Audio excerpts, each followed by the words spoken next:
How many of you have really ever thought about unhealthy learning? Yeah. Learning can be profoundly unhealthy.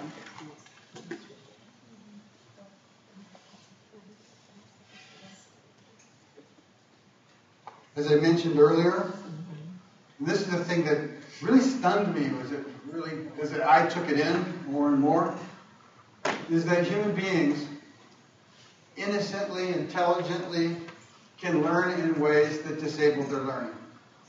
And that they're not aware of it at the time that it's happening. And we are all walking exhibits of this process.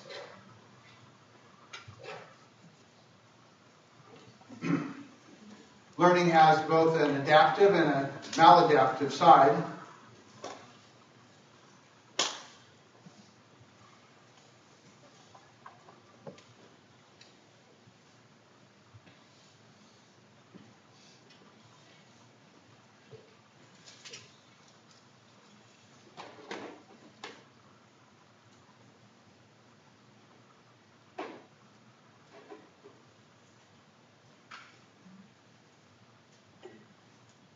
You are just reading little boxes, right? Don't read the whole thing. So I put the box in there with the red, right?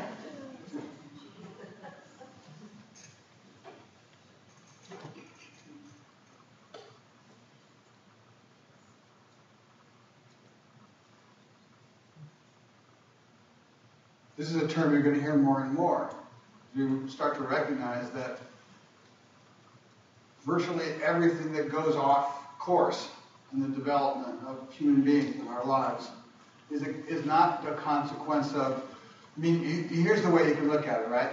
Whatever's not completely determined by the genes or externally determined by the super agent of your choice or belief, everything in between that is learning.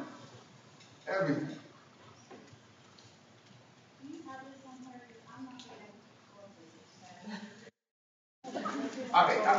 Okay, let me just...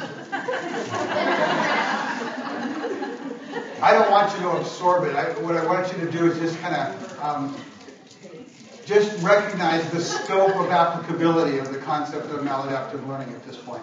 And yes, there is a lot of material on the website. You've been given a little card, right? If you go to that card and you send in some feedback, I'll be sending you lots of things that will kind of support your further inquiry if you're interested in this, okay? Yeah, I recognize that it's moving fast. The idea here is not to get specific knowledge about all these different things. What I'm saying is learning is related to everything, right? Everything that goes wrong with us, all of the bad habits that we pick up. Most of the things that go wrong with us physically, psychologically, socially, academically, intellectually, cognitive development-wise.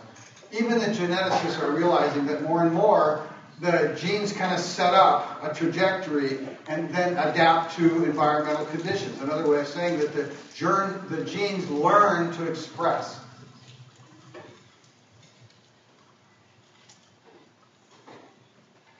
So can you, our daughter has really suffered from depression. Is that a form of maladaptive? It certainly can be. It certainly can. There's a kind of locked loop a circuit that forms, that goes through learning, that reinforces what might be a biological trigger, right? So there can be a neurochemistry. I'm not trying to say that there isn't genetic differences or neurobiological differences, right? I'm just saying whatever isn't determined by that, right, is determined by learning. Right? And an awful lot of that is a lot less determinate than we think it is currently. Right?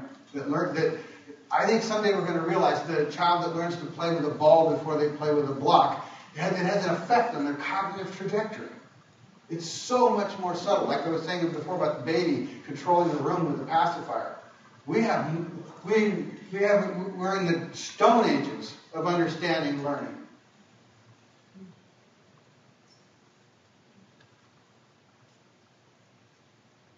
So, when it comes to learning, right, my sense is before we can go on to steward learning, which means in many cases the things we've been having conversations about what to steward learning about, we damn well better understand unhealthy learning. We damn well better able to read and see how learning disables learning.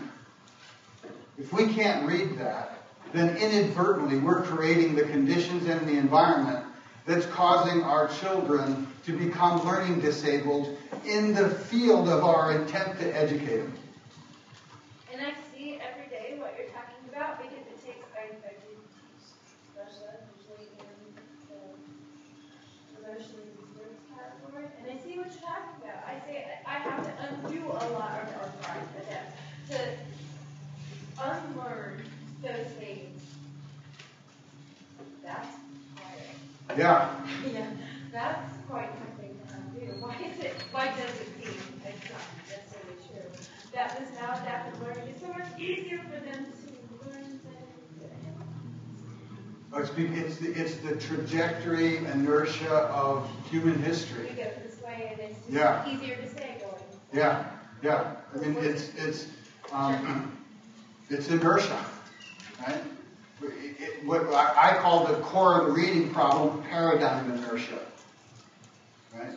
It's the inertia of how we think about things and how we have kind of formatted the world to reinforce how we think about things.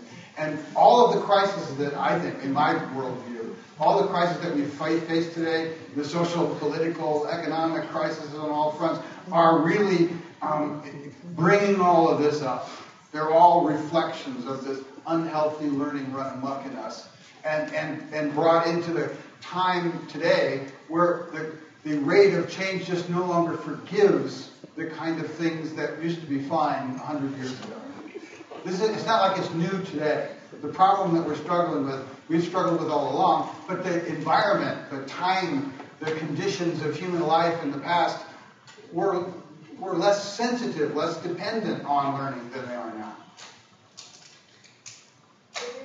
When you mentioned the 4-year-old and the comment that you made, that was, I know, to shut the person up. The thing that I was thinking was maybe that's one reason, but maybe it is this all this stimulus, this learning that they have to do. In some cases, I see children doing that are just they just want to pretend like they and that they got it, and they're already shutting. Because the shame. But exactly, that's where we're going. If we were to look at unhealthy learning, there's two types of unhealthy learning, and you just bingoed one of them, right? One of them is maladaptive cognitive schema, right? In other words, they've learned how to do something. It's now unconscious.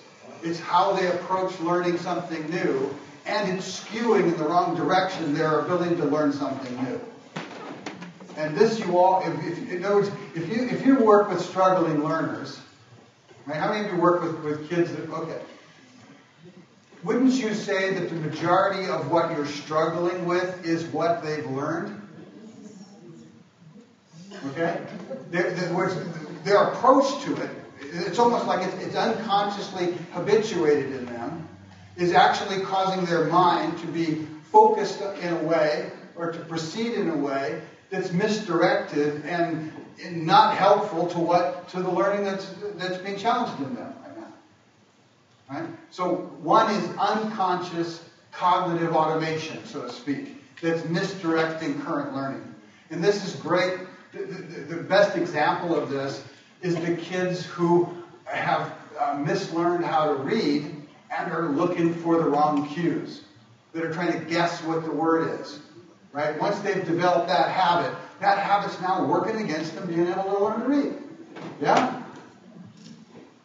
But the other one, and the big one, the really big one, is what I call mind shame.